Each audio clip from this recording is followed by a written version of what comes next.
We are looking at how to pronounce this word, as well as how to say more interesting and related words, and many words whose pronunciations aren't really easy to guess. So there are two different ways of saying this word.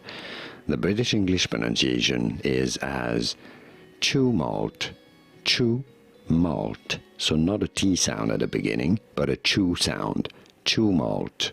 In American English, however, it is said as tumult, tumult.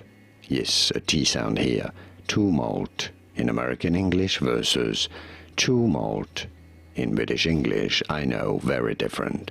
Which one do you like to use best? Let me know in the comments. Let me know if this was useful.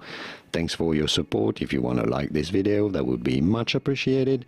More videos on how to pronounce more interesting words in English. I'll see you there to learn more. Thanks for watching.